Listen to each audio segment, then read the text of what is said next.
The Israeli society had surrounded itself with shields, with walls, not only physical walls, but also mental walls. I don't want to get into it because it's another lecture, but I'll just give the 3 principles which enable us Israelis to live so easily with this brutal reality. A, most of the Israelis, if not all of them, deeply believe that we are the chosen people. And if we are the chosen people, we have the right to do whatever we want. B, there were more brutal occupations in history. There were even longer occupations in history, even though the Israeli occupation gets to quite a nice record. But there was never in history an occupation in which the occupier presented himself as the victim. Not only the victim, the only victim around. This also enables any Israeli to live in peace because we are the victims. The other day, Professor Falk spoke about this dual strategy of Israel of being a victim on one hand and manipulating on the other hand. After what happened in Paris and in Copenhagen with the terror attacks, Benjamin Netanyahu came with the notion all the Jews must come to Israel. It's the safest place for the Jews in the world. It's a shelter for the Jews in the world. Which is wrong, because Israel is today the most dangerous place on earth for Jews, but let's put it aside. It was only 24 hours later when he said Israel is an existential threat under the Iranian bomb. And I asked myself, how can you dare call Jews to come and to join this suicidal project when the Iranians are going to bomb us?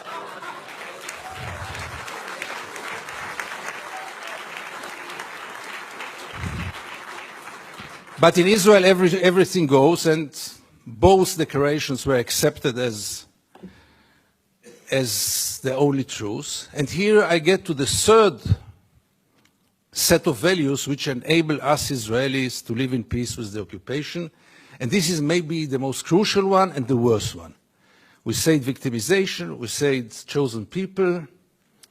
When I say victimization, it goes without saying we have to mention the Holocaust and the unforgettable Mrs. Golda Meir that the American jury had exported to Israel. She said once, this unforgettable woman, that after the Holocaust, the Jews have the right to do whatever they want. But the 3rd set of values is the most dangerous one, and this is the systematic dehumanization of the Palestinians, which enable us Israelis to live in peace with everything, because if they are not human beings like us, then there is not really a question of human rights. And if you scratch under the skin of almost every Israeli, you will find it there. Almost no one will treat the Palestinians as equal human beings like us. I once wrote that we treat the Palestinians like animals, and I got so many protest letters from animal rights organizations. Rightly so.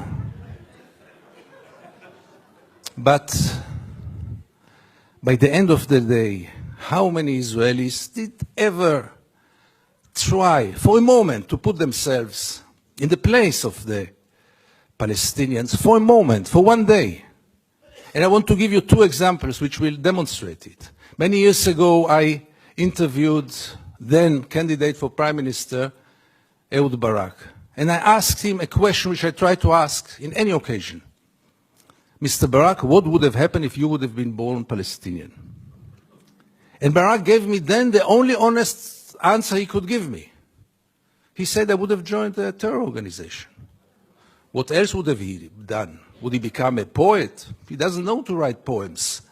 Would he become a pianist? He's quite a bad pianist, and I doubt if he would have become a collaborator, because he is a fighter. And it became a scandal, because how can you dare to put Ehud Barak to think what would have happened if he would have become a Palestinian? And the second incident, briefly, Second Intifada, the city of Jenin, the most closed city in the West Bank, real total siege.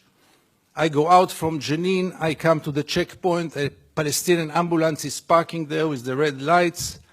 I stand after him. No cars can get out of Jenin in those days. No cars can get in. And I wait. The soldiers are playing backgammon in the tent. Usually I know myself. It's better that I don't get into a confrontation with the soldiers because it always ends up very badly. So I stayed in the car.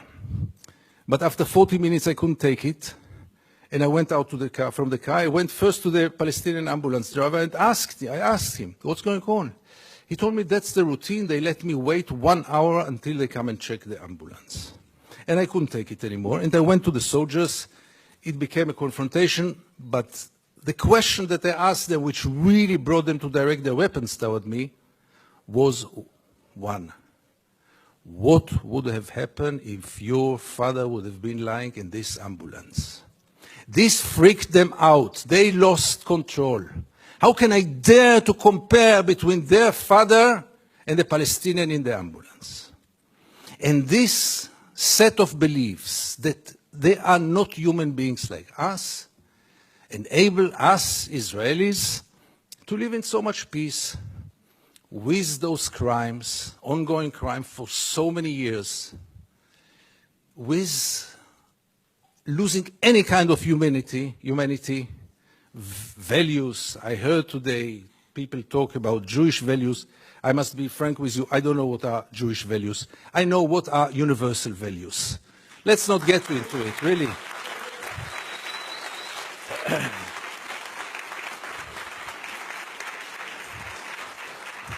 There are very clear universal values. And there is a very, very clear international law. But for most of the Israelis, international law is very important. But not for Israel. Israel is a special case. Why is it a special case? And again, you get with all those set of values, with this living in denial. And here I want to get back to the topic of our panel. Is it good for Israel? No, it's very corrupting. Because as long as the United States enable Israel to continue, obviously the Palestinians are the first and direct, unbelievable victim of it. But by the end of the day, what will Israel be after all those years? What is it already today? Where does it direct to? And things are getting worse and worse. And therefore I have so little hope about change from within the Israeli society. Because things, as you might know, are going more and more to the nationalistic, militaristic, religious direction, with very little hope that change will come from within. Why would Israelis go for a change? What incentive? Why would they bother? Life is so good. You should have seen Israel in the days when Gaza was bombed, when the beaches were crowded, the helicopters were passing on their way to bomb Gaza.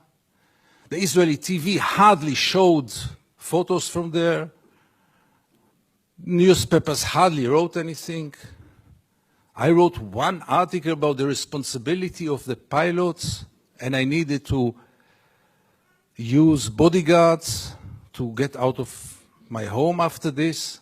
The problem was, by the way, that the bodyguards were settlers, and they argued with me all day long until I saw that I'm much more secure without the bodyguards rather than with them. But the last war in Gaza, and this will be my final remarks, the last war in Gaza taught us also that Israel, which has 3 regimes today, maybe the only country, the only state in the world with 3 regimes, one for the Jews, one for the Arab citizens, and an apartheid regime in the West Bank and Gaza, one of the most brutal and cruel tyrannies in the world.